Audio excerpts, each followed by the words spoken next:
श्री कृष्णा। ओम नमो भगवते वासुदेवाय। आप सभी को गोगा नवमी की हार्दिक शुभकामनाएं। आज हम इस वीडियो में सुनेंगे गोगा नवमी की पौराणिक कथा। गोगा नवमी, जिसे गुगा नवमी भी कहा जाता है, यह पर्व वीर गोगा जी महाराज जी ने जाहिर वीर गोगा जी के नाम से भी जाना जाता है। यह भाद्रपद मास के कृष्ण पक्ष की नवमी को आता है। गोगा जी को सर्पों के देवता के रूप में भी पूजा जाता है। गोगा जी ने सर्पों से लोगों की रक्षा के लिए अपने जीवन को समर्पित किया था।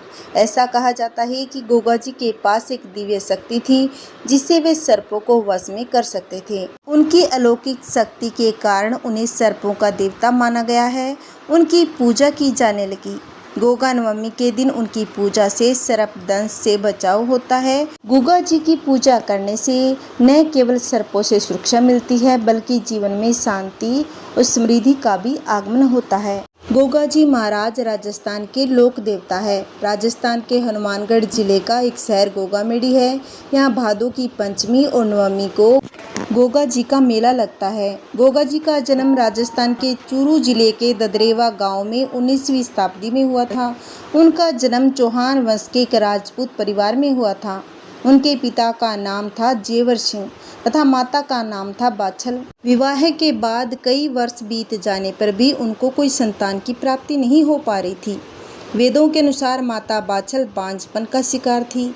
कई प्रकार के इलाज, ज्योतिषों से परामर्श के बावजूद भी माता बाछल का बांझपन दूर नहीं हुआ। एक बार ज्योतिषों ने राजा से 9 लाख बाग लगवाने को कहा, जिसमें 9 लाख प्रकार में पौधे हो और स्थान स्थान पर कुएं हो, जिसके पास बैठकर जहांगीर फल खाकर और पानी पीकर मन से अपनी दुआएं राजा और रानी को देकर आगे प्रस्थान कर जाए।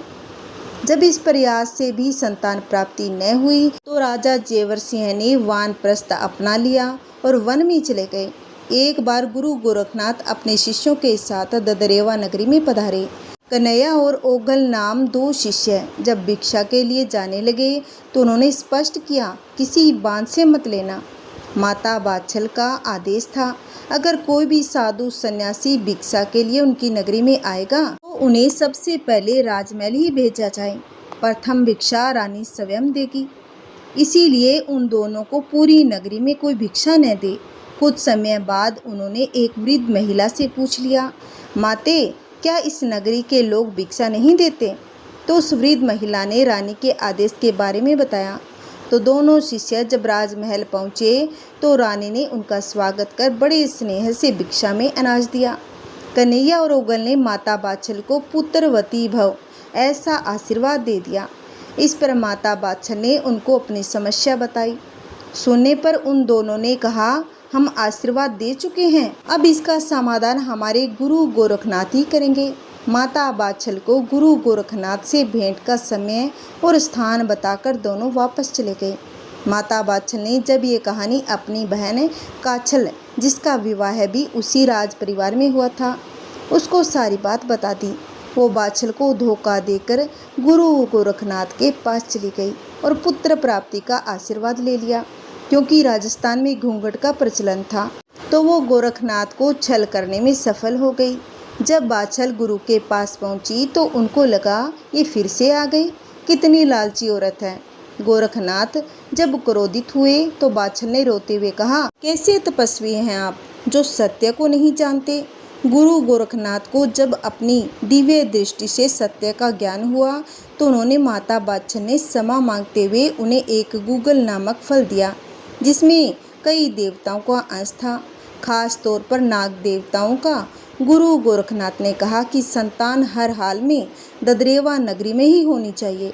उस फल से माता बाछल गर्भवती हुई तो काछल ने फिर से अपनी चाल चली और माता बाछल को बदचलन घोषित करने की कोशिश की।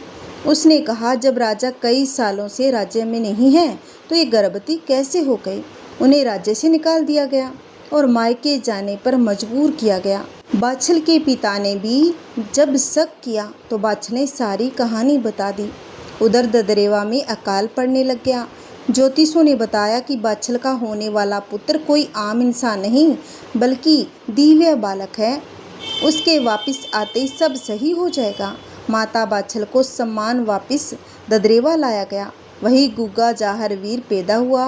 वो एक दिव्य पुरुष हुए और चौहान वंश में पृथ्वीराज चौहान के बाद सबसे श्रेष्ठ राजा।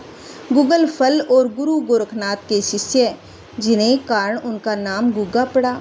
और गूगल फल में नाग देवताओं के अंश थे, इसलिए गुग्गा सर्पों के स्वामी भी है। इसीलिए वो जहाँ जहाँ काट देते हैं वहाँ पर कोई भी सर्प नुकसान नहीं पहुँचा सकता। गोरखनाथ से प्राप्त गूगल को बाछल ने अपनी बांझ घोड़ी को भी दिया, जिसे घोड़ी ने एक नीला घोड़े को जन्म दिया, जो गोगा जी का वाहन बना। आइए अब सुनते हैं 5 बावरी भाइयों की कहानी। 5 बावरी भाई थे जो सनातन धर्म में लोक देवता का स्थान रखते। इन्हें पंच पीर के नाम से भी जाना जाता था।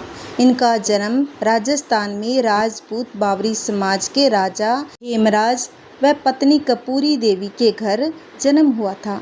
राजा हेमराज राजस्थान के खरखेड़ी गांव के राजा थे। इनको कोई संतान न थी।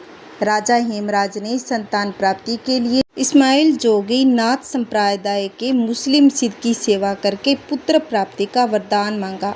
कुछ साक्ष्यों के अनुसार गुरु गोरखनाथ जी से वरदान मांगा था। अतः संभावित है कि इस्माइल जोगी ने राजा को वरदान देने हेतु गुरु गोरखनाथ की आराधना की। इसी कारण इन 5 भाइयों का जन्म गुरु गोरखनाथ जी के आशीर्वाद से माना जाता है। इस्माइल जोगी प्रसन्न होकर उन्हें 2 पुत्रों का वरदान इस शर्त पर दिया कि दोनों में से एक बड़े बेटे को उनके धूणे यानी आराधना स्थल को सौंपना होगा। राजा हेमराज ने शर्त को स्वीकार कर लिया। कुछ समय बाद उनकी पत्नी गर्भवती हुई। उनके 2 जुड़वां पुत्र प्राप्त हुए। इनमें से एक कुछ समय बड़ा था। राजा हेमराज ने अपने बड़े पुत्र का नाम हरि सिंह बावरी रखा, छोटे पुत्र का नाम शेर सिंह बावरी रखा। शर्त के मुताबिक राजा हेमराज को अपना बड़ा पुत्र हरि सिंह को धूणे में सौंपना था, परंतु विवशता के कारण उन्होंने अपने छोटे पुत्र शेर सिंह बावरी को धूणे को सौंप दिया। इस बात पर कपूरी देवी बहुत ही दुखी और विलाप करने लगी। कपूरी देवी का विलाप देखकर इस्माइल जोगी ने शेर सिंह को धूणे में से बाहर निकाला और धूणे की अपार शक्ति शेर सिंह में आ गई। अब वह एक शक्तिशाली इंसान बन गया। अतः उसका नाम बदलकर सबल सिंह बावरी कर दिया गया। परंतु कपूरी देवी अब भी पूर्णतः खुश नहीं थी। इसलिए इस्माइल जोगी ने कपूरी देवी को 3 पुत्र और 1 पुत्री का वरदान और दे दिया। इस वरदान के फलस्वरूप कपूरी देवी ने केसरमल बावरी, जीतमल बावरी और नथमल बावरी नाम 3 पुत्र और सेढ़ो नामक 1 पुत्री को जन्म दिया। यह सभी भाई बहन अत्यंत शक्तिशाली व गुणवान थे। 5 भाई गुरु गोरखनाथ को ही गुरु मानते थे तथा गोगा जी को भी अपना आराध्य देवता। यह नाथ संप्रदाय के प्रति स्वामी भक्ति रखते थे। उन्हें 52 वीर 56 कलवे की शक्ति प्राप्त की। काली माता की पूजा से 64 योगिनी शक्ति प्राप्त की। इन 5 भाइयों की 2 धर्म बहनें भी थी। उनका नाम नथिया व श्याम कौर था। सन 1632 की यह घटना मध्यकालीन भारतीय इतिहास की है, जब दिल्ली पर मुगलों का राज था। उस समय दिल्ली का शासक शाहजहां था तथा इसका एक मुगल पठान सूबेदार था, जो यमुना के पास चक बेंगलुरु का सूबेदार था। उसका नाम नवरंग शाह था। नवरंग शाह बहुत ही क्रूर अयास व्यक्ति था। वह अपने इलाके की लड़कियों और औरतों को जबरदस्ती उठा ले जाता था, उनका शोषण किया करता। इसी प्रकार एक बार उसकी नज़र एक ब्राह्मण हिंदू लड़की श्याम कौर पर पड़ी। उसने श्याम कौर की डोली अपने सिपाहियों द्वारा उठवाकर अपने महल में मंगवा ली। श्याम कौर को कैद कर लिया। उसे इस्लाम कबूल कर उससे निगाह करने का प्रस्ताव रखा। श्याम कौर ने सभी प्रस्ताव ठुकरा दिए और कहा कि मुझे छोड़ दो, वरना मेरे हिंदू भाई तुमको खत्म कर देंगे, मुझे यहाँ से छुड़वा कर ले जाएंगे। तो इस पर नवरंग शाह उसे 6 महीने का समय देता है कि अगर 6 महीने तक उसे छुड़वाने तक कोई नहीं आया तो उसे जबरदस्ती इस्लाम धर्म धारण करवाकर उससे विवाह कर लेगा। श्याम कौर नवरंग शाह की बाकी दासियों सहित रोजाना यमुना में पानी लेने जाती। एक परवाना लिखकर यमुना में बहा दिया करती, जिस पर श्याम कौर का संदेश लिखा होता था, मैं श्याम कौर एक ब्राह्मण हिंदू लड़की हूँ। नवरंग शाह ने मुझे ज़बरदस्ती कैद कर रखा है और 6 महीने का समय दिया है कि अगर इस्लाम ग्रहण करके उससे विवाह करूँगा। अगर कोई हिंदू भाई मेरा प्राण रक्षक है तो उसका बहुत उपकार होगा, वरना बादशाह मेरा धर्म भ्रष्ट कर देगा। इस प्रकार रोजाना वह एक परवाना लेकर यमुना में बहा दिया करती। इधर खरखेड़ी गांव में अकाल पड़ने से 5 भाई अपनी माता व बहन सहित यमुना किनारे जाकर रहने लगे। एक दिन ये सभी यमुना के किनारे पानी पीने आए हुए थे। उन्होंने उस परवाने का तैरते हुए देखा तो उसे बाहर निकाल कर पड़ा। सभी भाइयों ने अपने सैनिकों सहित मुगल सिपाहियों पर हमला कर दिया और उन्हें मारकर नवरंग शाह की कैद से श्यामकौर को छुड़ाकर अपने गांव खरखेड़ी में ले आए और उसे धर्मबैन बना लिया। जब नवरंग शाह को इस बात का पता चला तो उसने गांव खरखेड़ी पर चढ़ाई करा दी। 5 भाई ने वीरतापूर्वक युद्ध किया और नवरंग शाह को भी मौत के घाट उतार दिया। जब इस बात का पता मुगल बादशाह शाहजहां को चला तो उसने अन्य सेनापतियों सहित बार बार मुगल अभियान शुरू कर दिए। 5 भाई लड़ते लड़ते हरियाणा के मुस्थल नामक स्थान पर पहुँचे। जब उनके सैनिक व हथियार नहीं बचे तब मुगलों की सेना से युद्ध करना बहुत मुश्किल हुआ। तभी वे मुस्थल गांव के एक नागा साधु के पास आए और अपनी सारी बातें बताई। नागा साधु ने सभी भाइयों को गुरु गोरखनाथ और गोगाजी चौहान द्वारा दी हुई शक्ति को याद दिलाया और कहा, जब भी तुम धर्म रक्षार्थ लड़ाई करोगे तो ये तुम्हारा साथ देंगे।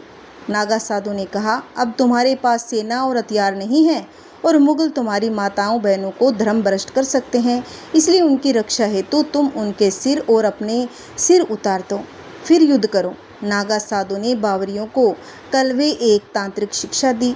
उसके बाद उन्होंने अपनी माता और बहनों के सिर तलवार से उतार दिए। इसके बाद अपने सिर भी उतार दिए। ये 5 खोपड़ी मुस्थल नामक गांव हरियाणा के जंगल में पड़ी रही और इसके धड़ मुगल सेना से लड़ते हुए भयंकर तबाही मचाते हुए 80 किलोमीटर दूर सफीदो गांव जींद हरियाणा तक पहुंच गए। इन सभी बिना सिर वाले धड़ को लड़ते हुए अस्तबली पीर ने देखा तो वह भौचक्के रह गए। पीर को इनकी शक्ति का आभास हुआ तो पानी का छींटा देकर 5 भाइयों के धड़ को शांत कर दिया। सभी के धड़ वहां पर गिर गए। आज भी सफीदो गांव ने इनका समाधि स्थल बना हुआ है। इस प्रकार से धर्म स्थायी लड़ते हुए बावरी शहीद हो गए।